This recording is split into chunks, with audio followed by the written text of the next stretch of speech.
ఆరవ మాట యోహాను సువార్త 19వ అధ్యాయం 30వ. యేసు ఆ చిరక పుచ్చుకొని సమాప్తమైనదని చెప్పి తల వంచి ఆత్మను అప్పగించును. చిన్న ప్రార్థన చేసుకుని, పరిశుద్ధ మహోన్నతుల సర్వాధికారి నీకు వందనాలు, స్తుతులు, స్తోత్రమైన అయ్యా, నీ పాల సంఘానికి చెయ్యి నన్ను జ్ఞాపకం చేసుకుని తండ్రి. ఏసియా నీకు వందనాలు నాయన. అయ్యా, నేను దుర్ముఖులతో సమాన రాను జరిగినాను నాయన, కానీ అప్పటికీ నాయన ఈ అవకాశాన్ని నాకు దయచేసి నాయన నీ మాట నాయన ఏసియా వివరించడానికి నాకు ఇచ్చిన ధన్యతను బట్టి నీకు వందనాలు, స్తుతులు, స్తోత్రం నాయన. అయ్యా, నేను కాదు నాయన చెప్పబోయినది నువ్వే నాలో ఉండి నాయన నీ జ్ఞానం చేత నీ ఆత్మ చేత.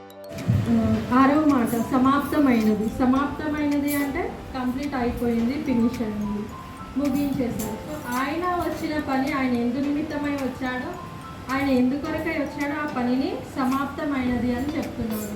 ఆ 7 మాటలు నార్మల్గా అయితే చెప్పాడు. ప్రతిదానికి ఏదో ఒక అర్థము ఆత్మీయ రూపంగా మన జీవితాలలో ఏం నేర్చుకోవాలో అది మనం తెలియజేసుకోవాలి. అదేవిధంగా ఇన్ని 5 మాటలు మనం నేర్చుకున్నాము. అదే ఆ సమాప్తమైనది అంటే ఆయన ఎందు నిమిత్తమై పలికాడు అంటే దేవుని యొక్క లక్ష్యాన్ని నెరవేర్చి ఇక్కడికి ఏ విధంగా వచ్చాడో, ఆయన పని ఎందు నిమిత్తమై భూమిపైకి వచ్చాడో ఆ పనిని ముగించుకొని ఆయన సంపూర్తి చేసుకున్నాడు. ఆ విధంగా దాని యొక్క అర్థమే సమాప్తమైనది. ఇవన్నిటిని ఆయన దేవుని యొక్క లక్ష్యాన్ని నెరవేర్చాడని ఈ మాట ద్వారా మనం తెలుసుకోవచ్చు. మరి ఆయన పని, ఆయన వచ్చిన పని ఆయన ముగించుకున్నాడు. దానివల్ల మనకేంది లాభం?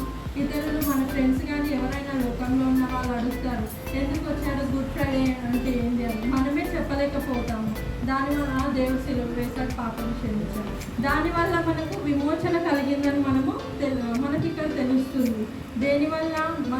మన పాపముల వల్ల, జన్మతః పాపులము, మన కర్మం వల్ల, మన చేసిన పనుల వల్ల, మనము తెలిసి కానీ తెలియక చేసిన కానీ తప్పుల వల్ల మనము నరకానికి పాత్రలం కాకుండా మన పైన దేవుని యొక్క కనికరము, ఆయన కృప వల్ల మనకు విమోచన కలగజేశాడు. ఆ మార్గాన్ని మనం వ్యర్థం చేసుకోకుండా మనం నిలబడాలి.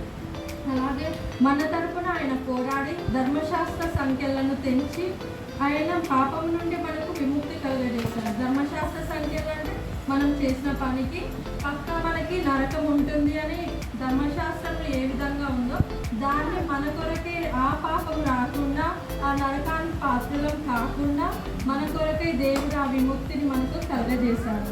ఈ సమాప్తమైనదనే మాట వలన మనం 4 మాటలను మనం తెలుసుకోవచ్చు, 4 అంశాలు. మొదటిగా ప్రణాళికను పూర్తి చేశాడు. యోహాను సువార్త 17:4లో నీవు నాకు ఇచ్చిన పని సంపూర్ణంగా నెరవేర్చి భూమి మీద నిన్ను మహిమపరచితిని. సో దేవుడు ఆయన ప్రణాళికను, ఆయన పట్ల ఏమైతే ప్రణాళిక ఉందో దాన్ని పూర్తి చేశాడని దేవుడు చెప్తున్నారు. ఆయన ప్రణాళిక నెరవేరింది, దేవుణ్ణి కూడా ఆయన పని ద్వారా మహిమపరిచాడు. మన పనుల ద్వారా ఆయన ప్రణాళిక మన పట్ల ఏముందో మనం తెలుసుకొని ఏ విధంగా దేవుణ్ణి మహిమపరుస్తున్నాము, మన పనుల ద్వారా దేవుడు మహిమపరుస్తున్నాడా, మహిమపరచబడుతున్నాడా, లేక ఇంకా బాధపడుతున్నాడా కూడా మనం ఒకసారి మన జీవితాన్ని పరీక్ష చేసుకోవాలి. అలాగే భూమిపైకి వచ్చి ఆయన పని ముగిసింది, రాజ్యం ఉంది మనకు అని ఆయన ప్రకటించాడు. భూమిపైకి వచ్చి ఆయన పనిని పూర్తి చేయడానికి సూచించే మాటనే సమాప్తమైనది. ఆయనకిచ్చిన పని మానవాళికి మార్గం సిద్ధమైంది. మోక్షం అందించే లక్ష్యం నెరవేరింది. ఆయన యొక్క లక్ష్యం, ఆయన సిలువ వేయబడకపోతే మనం ఈ విధంగా ఉండేవాళ్ళం కాదు. ప్రతి ఒక్కరికి పాపం అంటే ఏంటి, పాపం చేయడము, వీటికి రూల్స్ రెగ్యులేషన్స్ ఏమీ లేకుండా మనకు నచ్చినట్టే మనం ఉంటుండే. కానీ ఆయన సిలువ వేయబడి మన పాపముల కొరకే, మనం ఏం కాదులే, ఏం చేసినా నరకమే, మనకు ఏం చేసినా నడిచిపోతుందిలే అని మన జీవితంలో ఎటువంటిది చేంజెస్ కానీ లేకుండా ఉంటుంది. కానీ నిజమైన పాపం అంటే, నిజమైన రక్షణ అంటే ఏంటి, వాటిని మనకు దేవుని సిలువ వలన అర్థం చేయగలిగాడు. అదేవిధంగా రెండవది పాపంపై విజయం. మొదటిది ప్రణాళిక పూర్తి చేయడం, రెండవది పాపంపై విజయం. ఏ విధంగా విజయం? ఆయన సిలువ వేయడం వల్ల పాపంపై మనకు విజయం కలిగింది, ఆయన విజయం ఉండాలి. శిలువపై చేసే త్యాగం ద్వారా మనుష్యుల పాపముల నుండి ప్రాయశ్చిత్తం కలిగి ప్రజలను దేవునితో సమాధానపరిచారు. దేవునితో మనకు సంబంధం లేకుండా మనలను దేవుడు అంటే ఏంది, అందరూ ఒకటే, అందరూ పాపులే, అందరూ ఒకటే, నాతో ఏంది సంబంధం అని కాకుండా దేవుణ్ణి మనతో సమాధానపరచడానికి ఆయన మన యందు సిలువ వేయబడ్డాడు మన పాపముల కొరకు. అలాగే ఆయనను విశ్వసించిన వారందరికీ క్షమాపణ మరియు నిత్య జీవం అనేది ఉంది. ఆయన యందు విశ్వసించిన వారికి, పుట్టుక క్రైస్తవులకు కాదు, తల్లిదండ్రులు కానీ, భార్య చెప్పిందని కానీ, భర్త చెప్పిందని రక్షణ పొందిన వారికి కాదు. నిజంగా విశ్వాసం ఉంచి ఆయన యందే విశ్వాసం నిజంగా వారి హృదయాలలో మార్చుకొని విశ్వాసం ఉంచిన వారికే నిత్య జీవము, మోక్షం అనేది ఉంటుందని దేవుడు ఇక్కడ చెప్తున్నాడు. పాపభారాన్ని మోసి విడుదల దయచేసి పాపంపై విజయం ప్రకటింపజేసి తెలియజేసిన మాటని సమాప్తమైనది. ఆయన భారాన్ని మోసి వీటన్నిటి వలన నాకు విజయం కలిగింది, పాపం నుండి విజయం కలిగింది, ఎందు నిమిత్తమై వచ్చాడో దాని యందు విజయం కలిగిందని సమాప్తమైనది అని దేవుడు మనతో చెప్పుచున్నాడు. మూడవదిగా ప్రవచన నెరవేర్పు.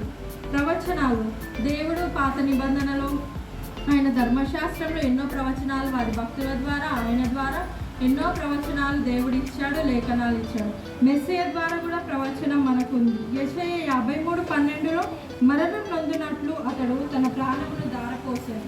అదే కాకుండా తన ప్రవచనాలు, తన లేఖన ద్వారా ఆయన జీవితం ప్రతి ఒక్కటి ఆయన చేసిన, ఆయన పుట్టుక నుండి ఆయన జీవితము, ఆయన మరణము, ఆయన బాధలు, ఆయన చేసిన ప్రతి ఒక్కటి ప్రవచన రూపంగానే. సొంత జ్ఞానము కాదు, వారి సొంత తెలివి కాదు. దేవుడు అనుకుంటే ఆయన సొంతంగా చేయొచ్చు, కానీ ఆయన ఎందు నిమిత్తమై భూమిపైకి వచ్చాడో ఆయన జ్ఞానము చేతనే, ఆయన దేవుని జ్ఞానము చేతనే ఆయన మరణం పొందాడు. ఆయన ప్రవచనాలు, లేఖనాల ద్వారానే ఆయన నెరవేర్చాడు. ఆ విధంగా ప్రవచనాల రూపంగా నెరవేర్పు కలిగిందని దేవుడు చెప్తున్నాడు. ఆయన ప్రణాళిక నెరవేర్పు ఈ యొక్క మాట ఇది సమాప్తమైనది. ప్రవచనాలను కూడా సమాప్తము చేస్తాడన్నాడు, అదేవిధంగా ఆయన నెరవేర్చాడు. నాలుగవదిగా భూ సంబంధ జీవితం ముగింపు. భూమిపైకి వచ్చిన జీవితాన్ని ఆయన ముగించుకొని సిలువ వేయబడ్డాడు. మనుష్యునిగా పుట్టాడు, మానవునిగా జీవించాడు. మనుషులు ఏ విధంగా, నువ్వు దేవుడికి కదా, దేవునికి ఏం కష్టాలు ఉంటాయిలే, దేవునికి ఏం ఫీలింగ్స్ ఉంటాయిలే, దేవుడేం పాపం చేస్తాడు, ఆయన దేవుడు కదా అందుకే ఆయనకి ఏం కాదు అని కాకుండా ప్రతి ఒక్క మానవుడు ఏ విధంగా జీవిస్తాడో అదే విధంగా ఆయన జీవించి అందులో ఏ విధంగా జయించాలో, అనేక శోధనలు వచ్చినను, బాధలు వచ్చినను, నిందలు వచ్చినను ఆయన ఎంత కరెక్ట్ ఉన్నా, మనం ఒక్క కరెక్ట్ పని చేసి అనవసరంగా తిడితే ఎంతో బాధపడిపోయి ఇంకా రెట్టింపు పాపం చేసి తప్పులు చేసి చూపిస్తాం మన పేరెంట్స్కి. నేను తప్పు చేయకపోయినా నేను చేసినా అని చెప్పినావు కదా, ఇప్పుడు నేను చేసి చూపిస్తాను అంటాం. ఆ విధంగా కాకుండా దేవుడు అనేక బాధలు, నిందలు మనుష్యుల వల్ల పొంది వాటి నుండి ఆయన నెరవేర్పు, జీవితం నుండి ముగింపు పొందుకొని జయించాడు. మనుషునిగా పుట్టి మానవునిగా జీవించి దేవుని యొక్క రాజ్యాన్ని స్థాపించుకొని ధర్మశాస్త్రాన్ని నెరవేర్చాడు. శిల్వ మీద ఎక్కి భూమి మీదకి వచ్చిన జీవితాన్ని ముగించుకున్నాడు.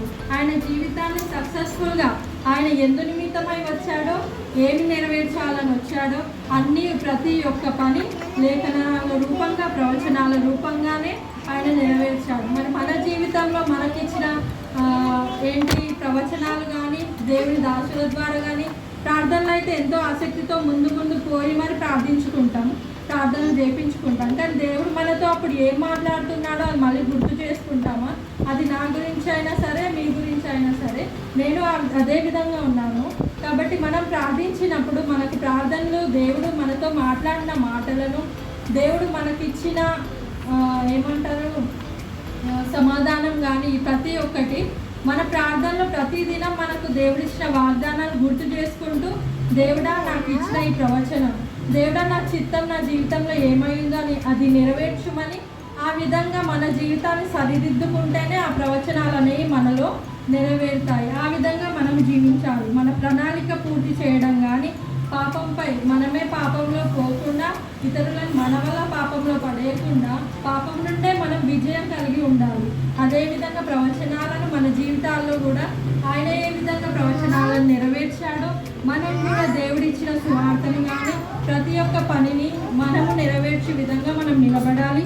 భూ సంబంధమైన భూమిపైన ఉన్న మనము లోకంలో జీవించకుండా దేవుని బిడ్డ వలె ఆయనకు మాదిరికరంగా జీవించాలని ఈ చిన్న మాటలు దేవుడు